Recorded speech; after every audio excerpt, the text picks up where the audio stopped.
Welcome to Race and Reason. My name is Tom Metzger. Our program is dedicated to racial and political discussion, a free speech arena for those that in many cases are excluded from the carefully controlled debate that appears on standard commercial airways. And now Dave Wiley, my co-host, will introduce our guests for this evening. Thank you, Tom. To my right is David McCalden, and he's the founder of Truth Missions, which studies the subject of revisionism, and he has written several books on the subject, and his books are so banned that he can't get his books displayed in a banned book exhibit. Tell us about banned book exhibits, Dave. Well, the most recent example of banned books being banned was in the city of Torrance in the metropolitan Los Angeles area. About a year ago, I approached the city of Torrance Library and asked them if I could stage an exhibition of banned revisionist books in conjunction with the American Library Association's Banned Books Week, which happens every September. And initially the library was very encouraging. They said to come on down to the library and show them the books, and they would give me a date when I could set up the display. However, when I got to the library and showed them the books, which were all books from my own private collection, books which have been banned in different countries around the world because of their revisionist opinions. When I showed them the books, they decided that these books were too controversial to appear in their bookcases and that they would have to ban my banned books display.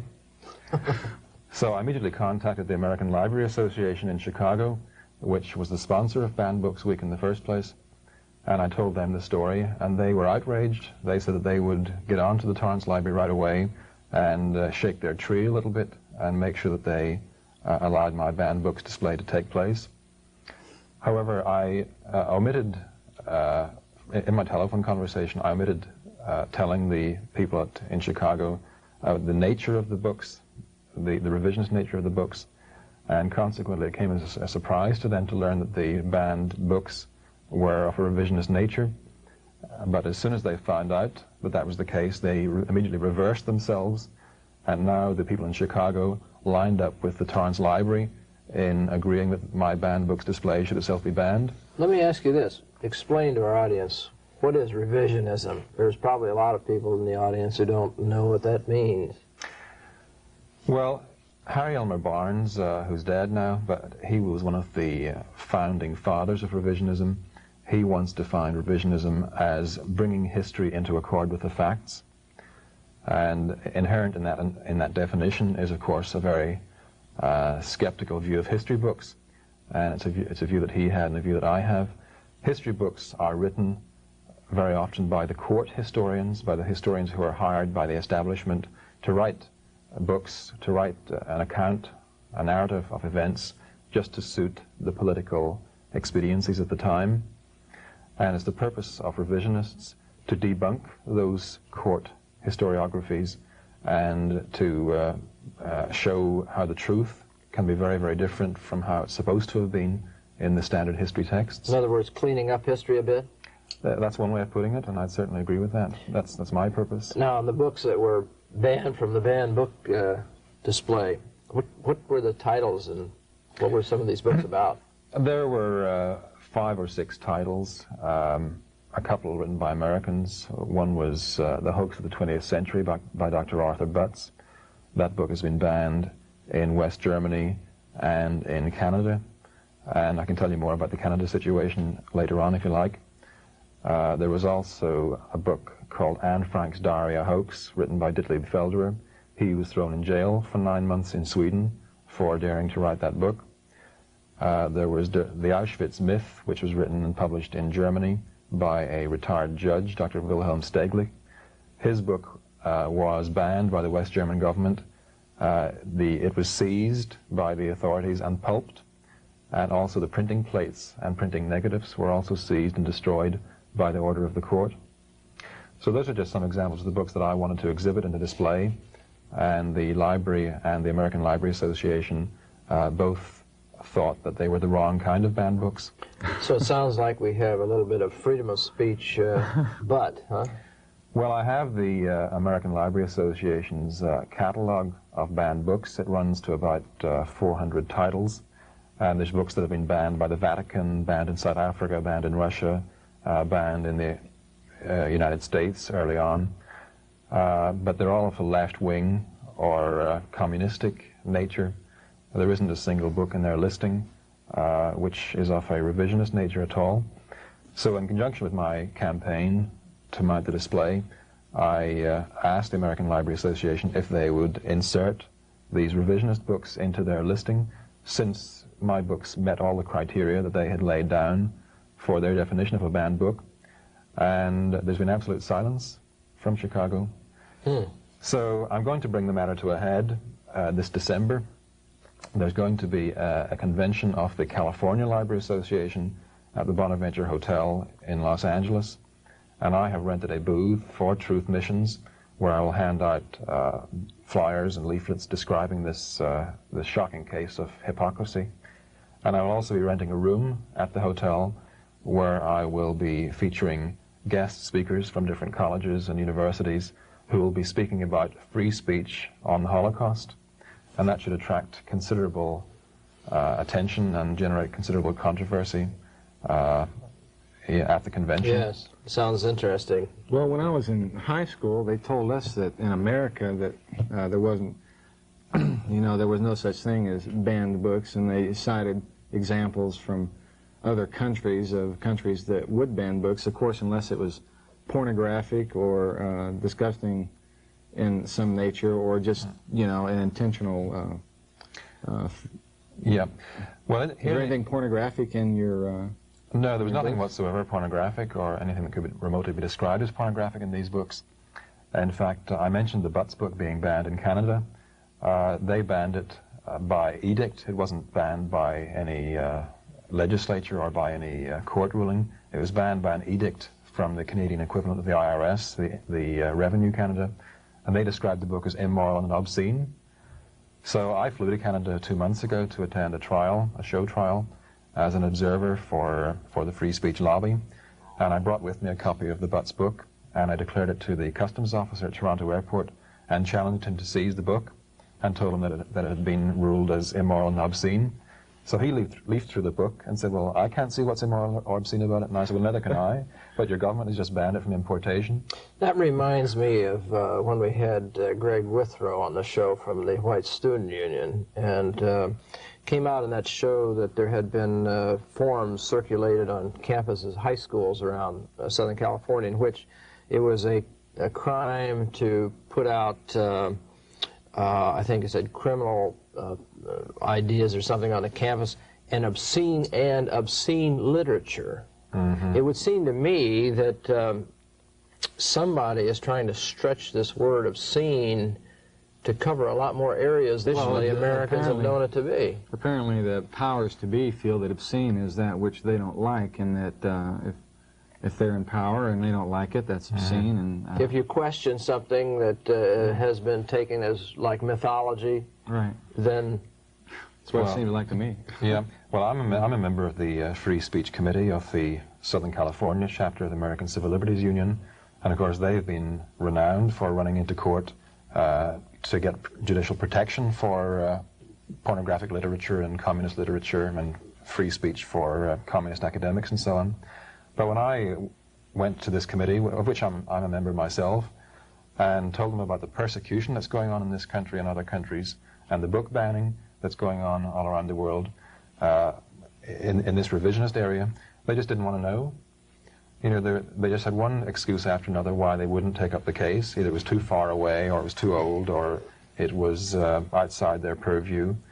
So they didn't do a single thing to protect free speech for revisionism. It sounds kind of crazy that any kid can walk into a fast store, I don't want to mention any names, and just walk up to a rack and thumb through these nude magazines with all sorts of disgusting things, but yet in the schools, for one thing, they won't let them, read things if it's something if they disagree with that, with politically. So it seems like schools have become more of a political indoctrination than it has to deal with the truth. Right, you're right, David. It would seem to me they're getting to the position where I said there are obscene ideas And I think that flies in the face of everything this country has stood for, or is supposed to have stood for. Yeah. But I do have to say one thing there. As you probably know, I'm not I wasn't originally born in the United States. I was born in the United Kingdom. And I've traveled around in many different countries in Western Europe and in the Americas. And I would say quite categorically that the United States has the freest speech of any country in the Western Hemisphere, in the Western Bloc, I mean. In this country you can get things printed, you can distribute things through the mails, you can, you have a lot more freedom of expression in this country than you do in the Western European countries, where they have laws against racial incitement or laws against publishing criminal ideas or illegal ideas.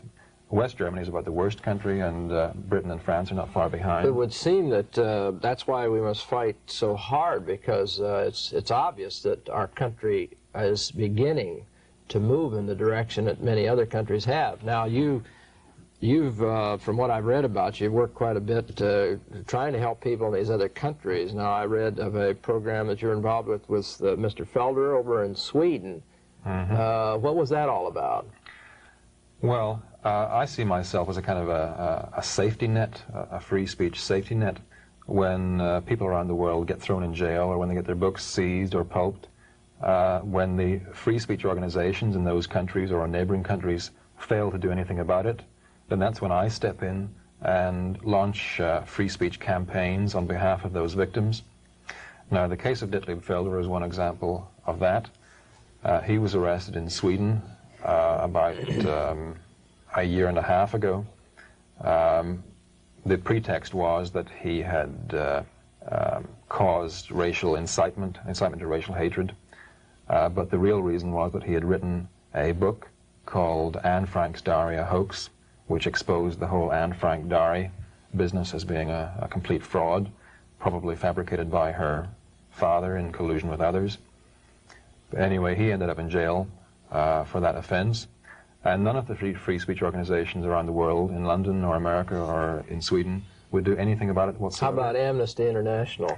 I contacted them, and initially they wrote back and said they would look into it, but as soon as they looked into it, then they dropped it like a hot potato. In fact, in one country in Western Europe, in the Republic of Ireland, Amnesty International is lobbying the government for laws against free expression of this kind, because Ireland is one of the few countries in Western Europe which still lacks these restrictions on free speech. What did you do? What did you do when you ran into a block wall? Well, since all the other organizations wouldn't do anything about it, I decided to do it myself. I believe in self-help. So I launched a postcard campaign where my friends and supporters and subscribers would send masses of postcards to different free speech organizations demanding that they do something about this. And also the postcards went to the Swedish government and the Swedish embassy in this country in an effort to embarrass them into letting Felder go. And eventually he was released early. He spent 7 or 8 months in prison, which was just over half of his sentence. And when he came out, he was very, very pleased and very grateful that I had effectively got him out of prison. And right now, the free speech organizations, which we lobbied in the postcard campaign, they're all trying to pick up the pieces now and trying to smooth things over. I was recently interviewed on BBC Radio by telephone because apparently an organization called Index on Censorship has been quite embarrassed that they were tricked into supporting the Felder campaign for a whole 2 weeks before they woke up and found out that he wasn't really a prisoner of conscience after all. He was actually a terrible racist, according to them. For those who have joined us late today, you're watching Race and Reason, and a free discussion of racial and political ideas, free speech on the move here. And our guest is David McCalden, representing Truth Missions and Revisionist historians. That's it. And so what about the French and German? And I understand you've been involved in a lot of activity. And up in Canada, you just came back from Canada, didn't you? Yes, like I said, I'm of European background myself, and I speak a little bit of French and a little bit of German. And I have developed quite quite a strong international network of revisionist supporters and revisionist researchers. And in fact, before I founded Truth Missions, I was the director of the Institute for Historical Review in Torrance, which I also founded. And in that capacity, I invited international revisionist scholars from all over the world to come and present papers on areas of revisionist research. I hear they just burned it to the ground, for the Institute for Historical Review. I'm sorry to say that that's true. On the 4th of July, 1984, the offices of the IHR were attacked with some kind of incendiary devices, and the offices were completely destroyed. Truth Missions, of course, is still going strong, and like I said, we have a whole program of activities lined up for the fall and the winter, with the highlight being this public meeting at the California Library Association convention in the first week of December. So no matter how many bombs are thrown or how many threatening phone calls are received or harassment is generated, there'll always be people around the world, individuals here and there, with small groups or big groups, who will keep going in this on this question. Dave said that you're an author, and I see here you have your book before you, one of your books that you have written. This is my most recent book, Exiles from History. It's a psychohistorical examination of the Jewish psychology, the kind of psychology that generates this Holocaust mythology, and which will not tolerate any questioning of it whatsoever. And as you can see, it's a very concise, succinct book, and it has illustrations and clippings and Available references. from It's available from Truth Missions in Manhattan Beach. Revisionism basically deals with the topic that the Holocaust, World War II Holocaust, is basically a myth. I mean, it doesn't deal with any issues like the Russian Holocaust that involved the Jews, or any other Holocaust. For instance, the Chinese Holocaust, where 45 million Chinese. Is that true? I would say, well, revisionists don't say that the Holocaust is a myth as such. The Holocaust is certainly an exaggeration. There are aspects of it that are true and aspects of it that are not true. For example, we don't dispute that there were concentration camps, or that there was that there were anti-Semitic laws in Germany depriving Jews of their civil rights and their nationality and so on. We don't deny that some Jews died in the camps from privation or disease, and a small number of executions. What we do deny is that there was an extermination program. We deny that there were gas chambers, and we deny that there were 6 million Jewish victims of the Second World War. And there's been books and books written by various authors in different countries, all, disproving those particular claims. And, we'd very much like to get into other areas that are in need of review, like other atrocities or atrocity claims around the world. But really, this World War II Holocaust legend is the one that's most dangerous right now, because we're being beaten over the head with it week in and week out for political purposes. And I think once we've debunked the World War II Holocaust, then I think there's an awful lot of other pieces that will fall into place. At the end of the show, we will have your address and the address of the show on for people who would like to write and ask for information, and possibly lists of literature, books, or whatever they could receive. And we encourage our audience, people who have ideas on the subject, to communicate with our show, Race and Reason. If you'd like to be a guest on our show, well, submit your name and tell us what you'd like to talk about. And possibly we can have you on the show one of these days. So, Dave.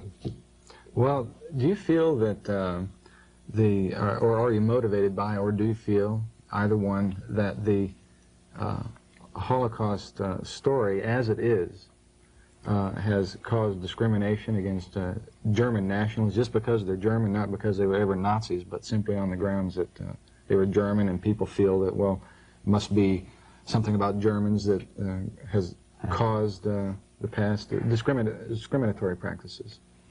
Well, I think there's all kinds of repercussions from the perpetuation of the Holocaust legend. And as you say, the German people have been victims of the legend. The German nation has to pay so-called reparations to the State of Israel. and to survivors of the Holocaust all around the world. And those monies, that money, comes not from the people who were in the German army at during the Second World War.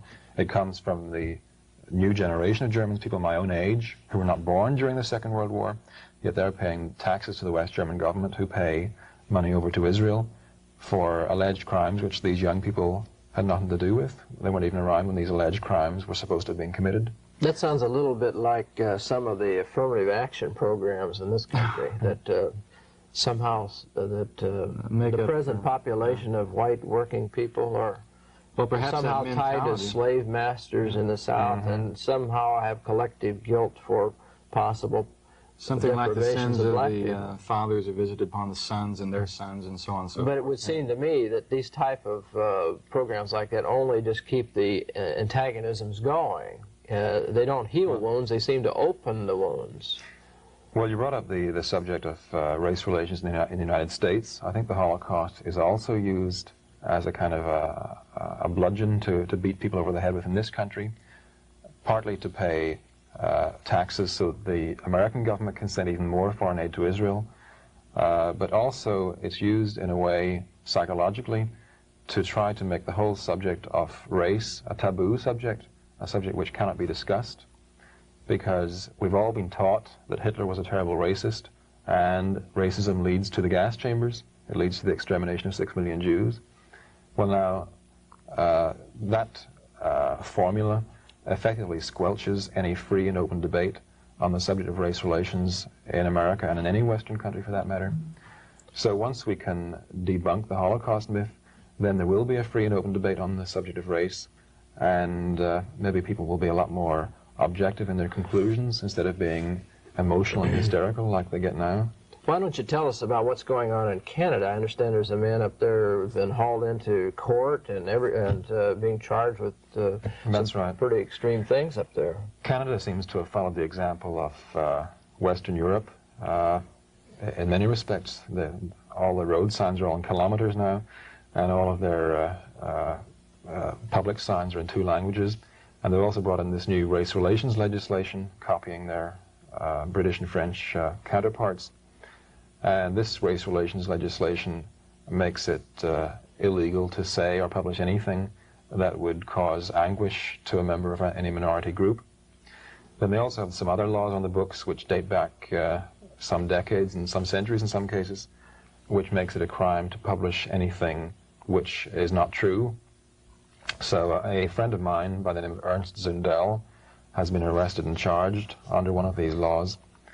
He's been charged with publishing a booklet about the Holocaust called Did 6 Million Really Die? He didn't write the booklet, but he republished it. It was originally British. And some survivors in the Toronto area have found that they were caused sleepless nights or loss of sex drive or something. And they've got the Ontario government to prosecute Zundel. I went up there for the preliminary trial 2 months ago, and the prosecution were really bringing out the big guns for this one. They brought Raoul Hilberg in from Vermont. He's probably the Pope of the Holocaust.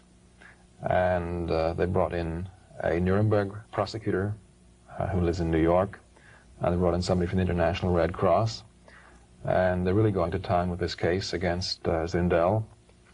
Well, there has been, I've heard, where they had people outside trying to damage his property, and when he went to court, they were spitting on him and throwing things. They had to have all kinds of guards. It was almost a riot situation. That's correct. When he first appeared in court, the Jewish Defense League rioted outside the courthouse and attacked him and his party and his lawyer, and caused all kinds of mayhem. Well, they're supposed to be the people that's against all this violence to begin with, so now it seems like it's really the shoe is on the other foot, and they're the persecutors. And well, doesn't it seem a little strange from what we see going on with like the invasion of Lebanon by Israel and Mark Kahane now being the head of the JDL, being in the Israeli government, advocating to drive all the Arabs out of Israel and everything. But yet you see these people taking a totally different position here in this country. It doesn't make too much sense to me. Well, that's very, very true, and also it's quite remarkable that the ACLU, the very group that I was lobbying to take up the case, or the cases of these revisionist professors, the ACLU is now taking up the case of the JDL in Los Angeles because they were infiltrated by the Los Angeles Police Department a couple of years ago, and the police plant, or police spy, became an agent provocateur. He was putting them up to committing criminal acts.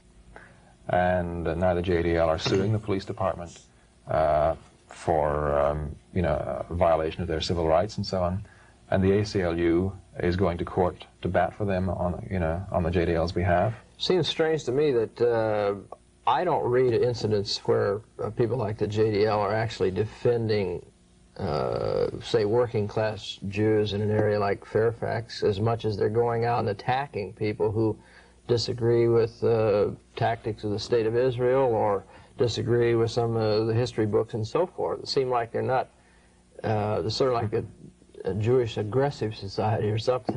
That'll be a better term for it. Yeah, I'm afraid that the Jewish Defense League and their sympathizers have very, very little tolerance for different ideas, and their attitude certainly is not in keeping with the traditions of American free speech and American objectivity. What if they feel they have to lose? I mean, it's either true or it isn't. I mean, there either was a gas chambers or there wasn't. I mean, what could Jews lose if there weren't gas chambers? I could see where they could lose nothing. Well, there's a couple of ways of looking at that. So it could be that some of them realize the whole thing is a fraud, so that's why they don't want it discussed. But I think the number of Jews in that category is quite small. I firmly believe, and I describe this in my book, I believe that most of the Jews who promote the Holocaust legend really do believe it, even including the survivors who think that they witnessed exterminations. They really believe that that's what they saw. And I give a whole explanation in one chapter in the book as to why that is so. But also, and probably more importantly, I think that the Holocaust has become a religion, a cult, for Jewish people and for the Gentile community generally. There seems to be a prevalent notion that the Holocaust is like it's like the Bible. It just can't be questioned. It happened because it says so in the survivors' tracts, or it happened because the shrines are there to prove it. It's just like talking to a fanatical cultist or a fanatical religious person. They just will not adhere to normal rationality. They just say it's so because it's so, or it's so because of the shrines, or it's so because of the books. We're going to have to cut away now. We're just about out of time. And I sure thank you, David, for coming down and telling us about Truth Missions. And your address will be run here directly. And Dave, I think we've had a very fruitful discussion. Well, I've enjoyed it very much. I've learned a lot just in 30 minutes. And for our audience, write us. Tell us what you think of the show. And we'll be with you next time. And thank you for being with us.